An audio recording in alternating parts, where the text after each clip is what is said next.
नमस्कार मित्रों, धरतीपुत्र फाउंडेशन में आप लोगों का स्वागत है। हम व्याकरण की बात कर रहे हैं। व्याकरण में वर्णमाला चल रहा है। वर्ण तो हिंदी साहित्य में वर्ण दो प्रकार के होते हैं। एक होता है स्वर वर्ण, एक होता है व्यंजन वर्ण। तो स्वर वर्ण बता चुके हैं, व्यंजन वर्ण भी लगभग समाप्त पे है, हो गया है। और इसका रिवीजन आप लोग वीडियो में कर लीजिएगा।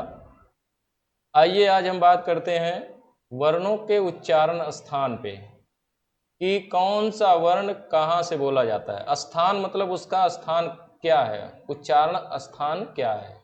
वर्णों का उच्चारण स्थान, कहाँ से कौन से वर्ण उच्चारण होते हैं, इसी पे हम बात करते हैं।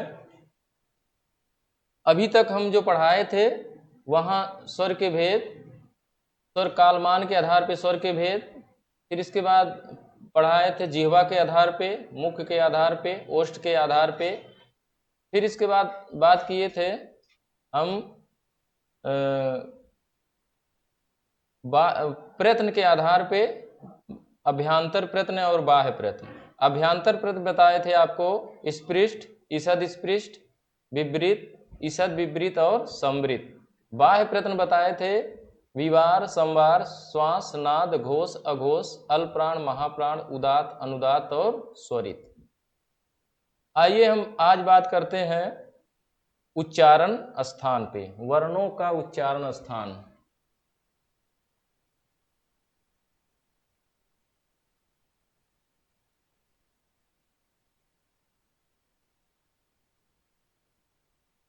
वर्णों का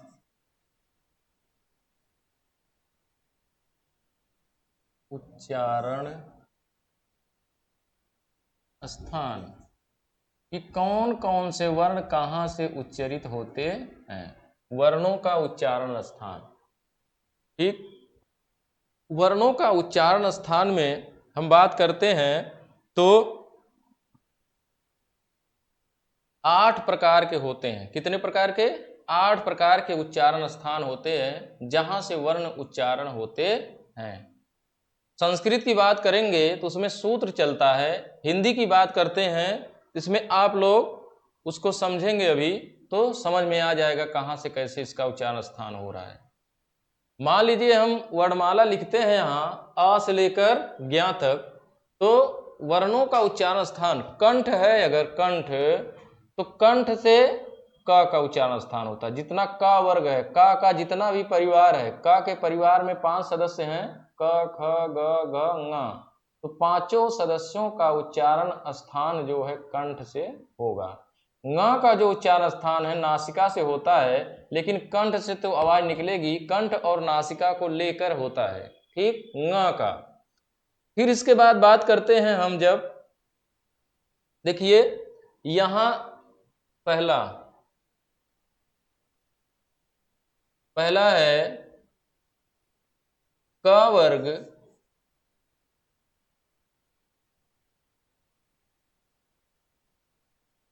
इसमें जो है अ, पहले में देखिए उच्चारण स्थान अ और आ, हर्ष आ और दीर्घ आ, ठीक। अ और आ और कु, का मतलब का वर्ग, ठीक। अ और आ और क्या, क वर्ग, आ का वर्ग, और ह विसर्ग, ठीक। देखिए आ का वर्ग, हा और विसर्ग का उच्चारण स्थान क्या है? इसका उच्चारण स्थान होगा कंठ। क्या है? कंठ, ठीक। इसका उच्चारण स्थान क्या है? कंठ हो जाएगा। आ है, आ और आ का वर्ग और क्या, ह और विसर्ग का उच्चारण स्थान क्या होगा? कंठ हो जाता है। कंठ मतलब कंठ जो है यहाँ गले के पास, यहीं से इसका उच्चारण स्थान होता है। हम बोलते हैं तो गले के पास से ही आवाज निकलती है, इसमें गले का उपयोग ज्यादा होता है। फिर हम बात करते हैं जब कंठ की, तो देखिए इसमें दूसरे नंबर पे बात करते हैं, जब दूसरे नंबर की, इसमें आएगा देखिए ई ई ई ई ई और ई, च वर्ग च वर्ग, ई और च वर्ग, य मतलब अंतस्थ का या, और ई च वर्ग य, और तालव्य श का उच्चारण स्थान क्या है? तालु है। ठीक, ये दूसरे का देखिए ई, अब तालु कहाँ है? तालु वहां है, देखिए कंठ, कंठ हो गया, फिर इसके बाद ऊपर आते हैं मुसके, जिह्वा के दांत के ऊपर जाएंगे जब, वहां जो चिकना भाग है वही क्या है? तालु है। उसी तालु से जो उच्चारण होता है वही ताल, वो स्थान जो है तालु है। ई च वर्ग या और तालव्य श का उच्चारण स्थान जो क्या है? तालु है। ठीक, हिंदी में बात करिए, संस्कृत वाला सूत्र भी लिखा देंगे बाद में, पहले हिंदी में समझ लीजिए। फिर इसके बाद बात करते हैं हम, देखिए इसको याद करने के लिए जब हम फिगर के माध्यम से देखेंगे, अभी जब समझाएंगे बाद में उसको, पहले देख लीजिए इसको। तीसरे नंबर की बात करते हैं तो ताल के बाद नंबर आता है मूर्धा का। किसका आता है? मूर्धा का। तो इसमें आएगा री, देखिए री ट वर्ग ट वर्ग और र, ठीक, ऋतु रसा। देखिए इसमें मूर्धा सा इसीलिए बोला गया है क्योंकि इसका उच्चारण स्थान ही मूर्धा है। ठीक, इसीलिए इसको क्या बोला गया? मूर्धन्य सा। अपनी भाषा में बोलते हैं मूर्धन्य सा, लेकिन इसको मूर्धा या मूर्धन्य सा बोलते हैं। और देखिए ट वर्ग च वर्ग ट वर्ग क वर्ग री, देखिए री ट वर्ग और र और स मूर्धा, मूर्धा का मतलब मूर्धा से इसको उच्चरित करते हैं। ठीक, इसलिए देखिए कंठ के बाद तालु, तालु के बाद मूर्धा आता है। जब हम तालु को देखते हैं तो चिकना भाग वो तालु है। जिह्वा को अपना ऊपर ले जाइए, देखिए जहां चिकना भाग है, दांत के ऊपर, दांत के पीछे जाइए तो जहां चिकना भाग है आपका वही मूर्धा है, वो क्या है? तालु है। इसके बाद दांत के जस्ट जहां से दांत जुड़ा है अपना, उसके वहां देखिए खुरदरा होगा, वहां हल्का हल्का खुरदरा होता है, वही मूर्धा होता है। वही क्या होता है? मूर्धा। इसके बाद मूर्धा पे आ गए हम। इसके बाद बात करते हैं चौथे नंबर की, तो ट वर्ग की बात आएगी। ट वर्ग हो गया ऋतु रसा नाम मूर्धा। उसके बाद लिरी, संस्कृत में आती है लिरी, और त वर्ग लिरी और ता वर्ग। ठीक, लिरी और ता वर्ग, ल और स, दंत स, इसका उच्चारण स्थान क्या है? दंत है। क्या है? दंत है। ठीक, लृतु लसा नाम दंत है, इसका सूत्र है संस्कृत में लृतु लसा नाम दंत है। इसका संस्कृत में सूत्र है ऋतु रसा नाम मूर्धा, और इसका सूत्र है ईचु यसा नाम तालु। फिर इसके बाद इसका सूत्र है अकुह विसर्गिनिया नाम कंठ है। ठीक है, इसके बाद बात करते हैं हम पांचवें नंबर की। पांचवें नंबर में बात करेंगे उपु ओष्ठ। उ बच गया, दोनों उ, हर्ष उ और दीर्घ उ, और पा वर्ग उपु ओष्ठ। ये क्या हो गया? ओष्ठ में चला जाएगा। किसमें? ओष्ठ या ओठ। ठीक, ओष्ठ में जाएगा ये उ और पा वर्ग। फिर इसके बाद बात करते हैं पा वर्ग, मतलब बोलते हैं पाफा बाबा माँ, जो 5 सदस्य हैं इसके। ता वर्ग मतलब ताथा दाधा ना, टा वर्ग मतलब टाठा डाढ़ा ड़, चा वर्ग मतलब चाछा जाझा या, का वर्ग मतलब काखा गागा ङ, वर्ग मतलब एक वर्ग में 5 सदस्य हैं, का खा गा गा ङ, 5 लोग हैं। ठीक, फिर इसके बाद अगला नंबर आता है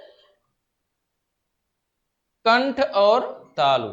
ए दैतो कंठ तालु। देखिए छठवां ए और ए का उच्चारण स्थान क्या है? कंठ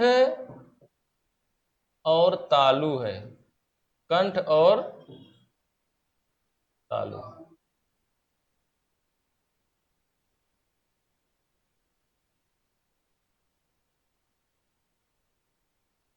कंठ और तालु, ठीक। तालु, इसको कंठ और तालु क्यों कहते हैं? ए दैतो कंठ तालु, इसको कंठ तालु क्यों कहा गया? क्योंकि इसका निर्माण जब हम बताए थे संयुक्त स्वर में, तो ए का निर्माण होता है आ और ई से, तो आ का उच्चारण स्थान कंठ है, ई का उच्चारण स्थान क्या है? तालु है, इसलिए इसका उच्चारण स्थान क्या हो गया? कंठ और तालु। बात समझ में आई? फिर इसके बाद बात करते हैं ओ दैतो कंठ ओष्ठ। ओ दैतो कंठ ओष्ठ, 7वां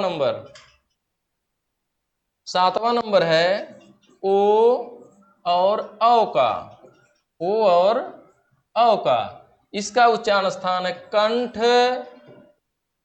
और ओष्ठ, कंठ और ओष्ठ। देखिए यहां से क्वेश्चन आता है, बार बार आता है, हमेशा पूछता है उच्चारण स्थान से। बात समझ में आई? अब देखिए इसको कंठ ओष्ठ क्यों कहा गया? इसको कंठ और ओष्ठ क्यों कहा गया? क्योंकि देखिए ये किससे मिल के बना है? ये मिल के बना है आ और ऊ से, ठीक। तो आ का उच्चारण स्थान देखिए क्या है? कंठ है। ऊ का उच्चारण स्थान क्या है? ऊ का, तो ऊ का उच्चारण स्थान ओष्ठ है, इसलिए इसका निर्माण हुआ है। इसके माता पिता कौन थे? कंठ और ओष्ठ, इसीलिए इसको कहते हैं कंठ ओष्ठ। जैसे आपका पूछेगा आपके माता पिता कौन है, तो आप कहेंगे फला फला, ठीक। उसीलिए इसका जन्म हुआ वहीं से उच्चरित होता है, ये कंठ और ओष्ठ से इसका उच्चारण स्थान इसलिए हो गया कंठ और ओष्ठ। बात समझ में आई? कहीं कोई दिक्कत? फिर इसके बाद आगे बात करेंगे हम, तो देखते हैं एक बचता है 8वां नंबर। 8वें नंबर पे बात जब हम करेंगे तो आएगा व। ये पूछता है बार बार व, हर जगह देखिए परीक्षा में पूछेगा ये व का जब उच्चारण स्थान करते हैं, ये जो है अर्ध स्वर वर्ण है, अर्ध स्वर व्यंजन वर्ण, या और व, या और व, ठीक। तो व जब हम बात करते हैं व की, तो व का उच्चारण स्थान होता है दंतोष्ठ। क्या होता है? दंत और ओष्ठ, दंत और ओष्ठ, ठीक। दंतोष्ठ, दंतोष्ठ इसका होता है कंठ, ओष्ठ होता है ओ औ का, और कंठ और ताल होता है ए का। उ और पा वर्ग का उच्चारण स्थान ओष्ठ है। लरी और ता वर्ग और ला सा का उच्चारण स्थान दंत है। री और ट वर्ग का उच्चारण स्थान मूर्धा है। ई और च वर्ग का उच्चारण स्थान, य और सा का उच्चारण स्थान तालु है। आ और क वर्ग और हा और विसर्ग का उच्चारण स्थान कंठ है। यहां तक बात समझ में आई? आइए हम बात करते हैं अब इसके सूत्र की, इसके सूत्र की, कि इसका जो है सूत्र जैसे संस्कृत में पूछ सकता है, अकुह विसर्जनीया नाम कंठ है, इचु यसा नाम तालु है, ऋतु रसा नाम मूर्धा, ऋतु लसा नाम दंत है, उपु ओष्ठ, ओ दैतो कंठ तालु, ए दैतो कंठ ओष्ठ, ठीक। और दंतोष्ठ मतलब वा, ठीक है। इतना जो है उच्चारण स्थान हुआ है। अब बात करते हैं अकुह विसर्जनीया नाम है कंठ है। अकुह विसर्जनीया कंठ है, अकुह विसर्जनीया। देखिए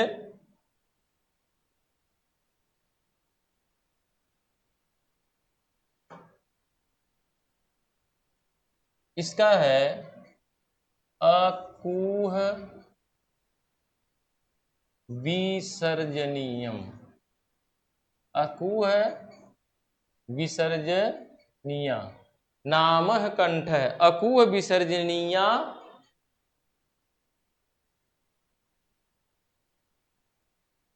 विसर्ग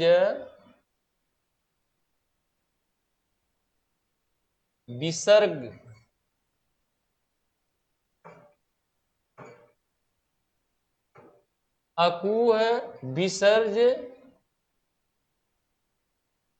या नाम कंठ है। अकूह विसर्ज या नाम कंठ है। ठीक, अकूह विसर्जनीया नाम कंठ दिया है, गलत दिखा रहा है।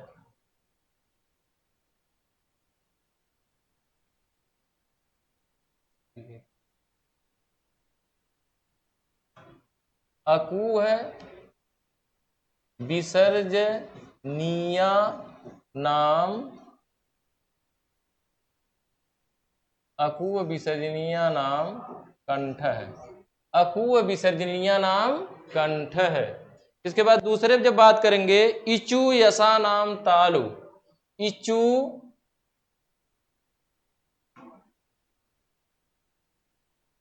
इचु यस यशा नाम तालु। इचु यसा नाम तालु। फिर इसके बाद बात करते हैं मूर्धा का, तो ऋतु रसा नाम मूर्धा। ऋतु ऋतु रसा नाम, ऋतु रसा नाम मूर्धा। ऋतु रसा नाम मूर्धा। ऋतु रसा नाम मूर्धा। फिर ऋतु लसा नाम दंता।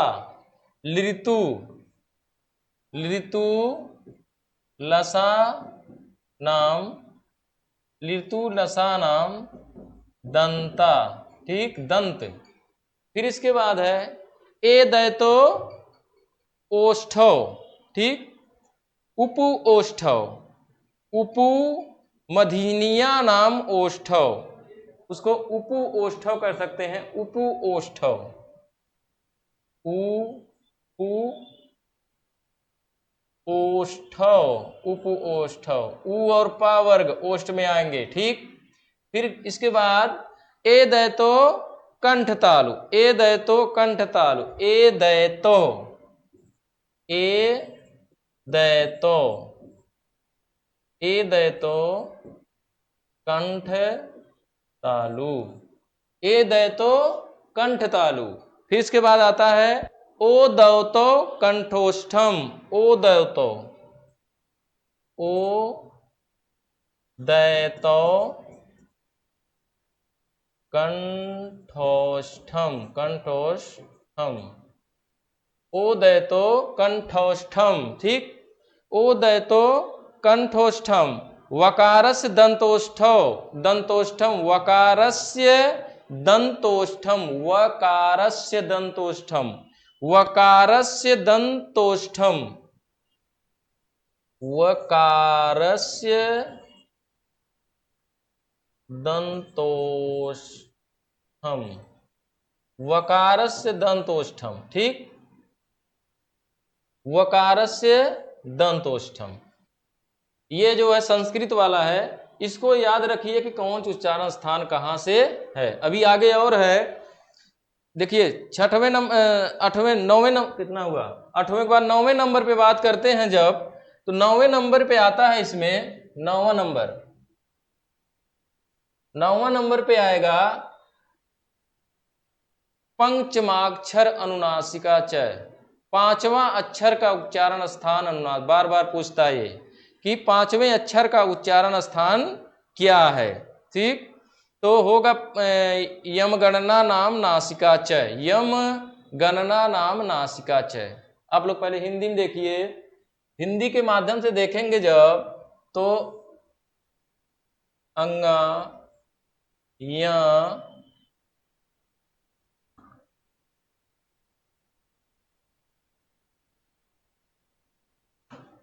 देखिए अंगा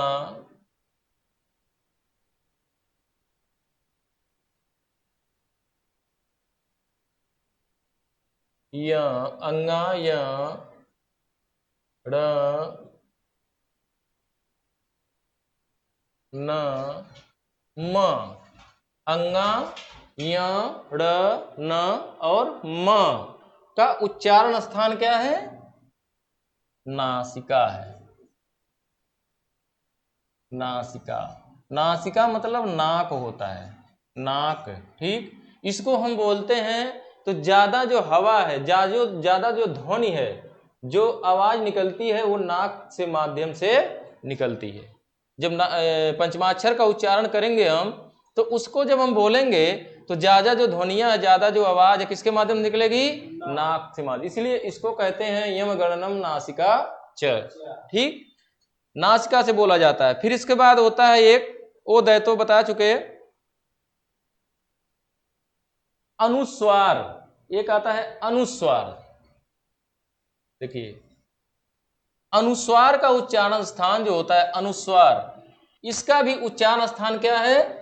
नासिका है। इसका उच्चारण स्थान क्या है? नासिका है। ठीक, और एक आता है ये चंद्र बिंदु वाला, इसको बोलते हैं अनुनासिक ना।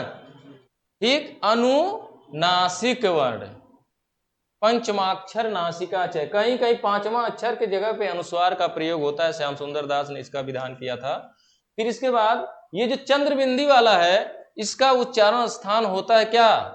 इसको अनुनासिक व्यंजन बोलते हैं इसको भी, लेकिन इसको उच्चारण करते समय नाक से ज्यादा हवा नहीं निकलती है, ज्यादा हवा निकलती है मुख और नाक दोनों मिक्स होकर। ठीक, चंद्रबिंदु का इसको उच्चारण करते समय जो है हमको थोड़ा ठहराव लेना पड़ता है। जैसे अनुस्वार का, अनुस्वार जब लगा रहेगा जिस शब्द में, उसमें हम झटके से बोलते, जैसे अंगूर, अंगूर बोल दिए, अंग बोल दिए।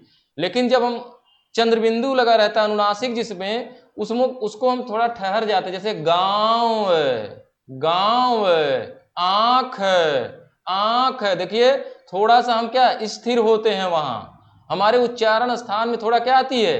स्थिरता आती है। यही फर्क है दोनों में, और कोई फर्क नहीं है, दोनों का उच्चारण स्थान लगभग एक ही है।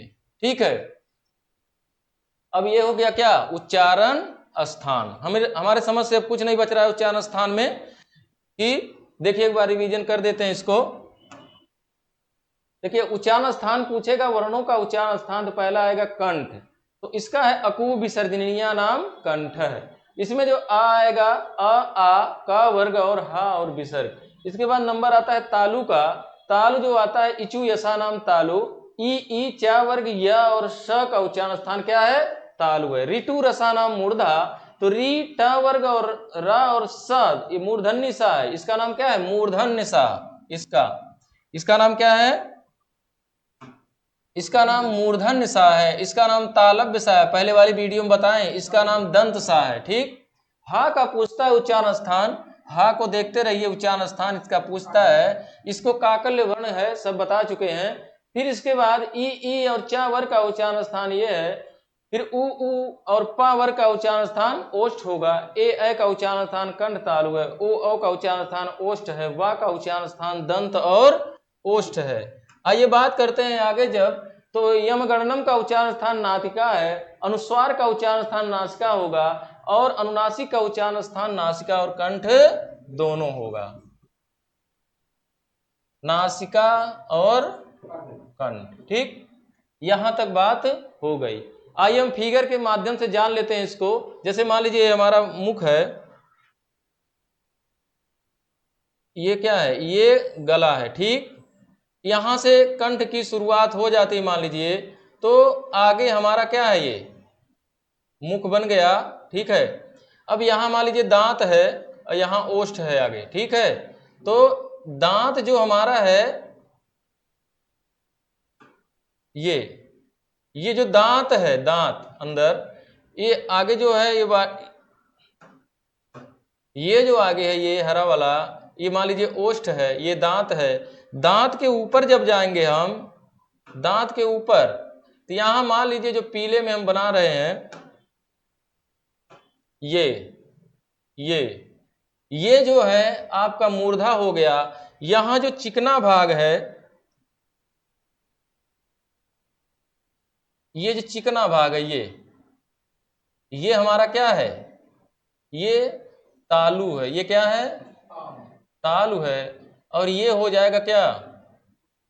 मूर्धा है। और ये क्या है? ये जो रेड से है ये दंत है। क्या है? दंत। जो ये है ओष्ठ हो जाएगा। क्या? ओष्ठ।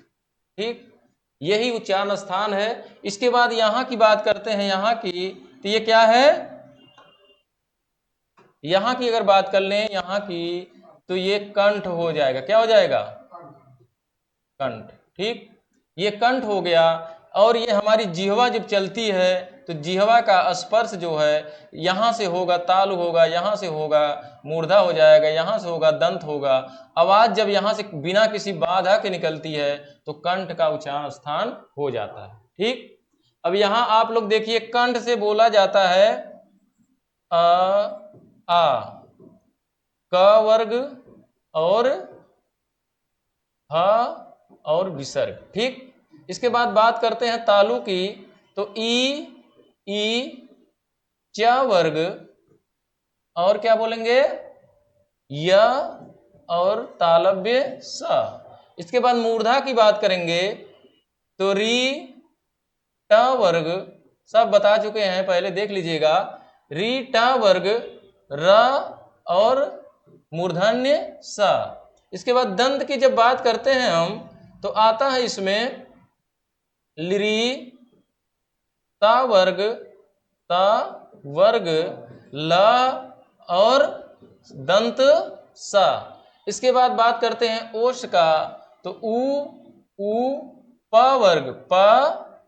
वर्ग इतना आएगा इसमें। ठीक, इसके बाद क्या बचता है? यहां कुछ नहीं बचता है। ओष्ठ की बात करेंगे, ओष्ठ की, तो ओष्ठ लिख दिए हैं। दंत जब दोनों मिक्स की बात करते हैं तो जो पहले समझाए हैं वहां आप लोग देख लीजिएगा। ठीक है, इसके बाद देखिए यहां कोई कंफ्यूज नहीं, हमारा मूर्धा कहाँ है, हमारा तालु कहाँ है, समझ में आ गया? ये कंठ है, ये तालु है, ये मूर्धा है, ये दंत है और ये ओष्ठ है। यहीं के ऊपर हमारा क्या होता है? नाक होता है, यहीं कहीं मान लीजिए। तो नाक से जब उच्चारण स्थान होगा तो नासिका हो जाता है। ठीक है ना? इसके बाद आइए, इसके बाद बात करते हैं जब हम, तो अगले में जब हम बात करेंगे तो कुछ और है, देखते हैं उसको आगे। तो नमस्कार मित्रों, चैनल को लाइक करिए, सब्सक्राइब करिए और इसको शेयर करिए। और जो कुछ बचा है अगले क्लास में आपको प्रोवाइड किया जाएगा, दिया जाएगा, व्याख्या की जाएगी। नमस्कार।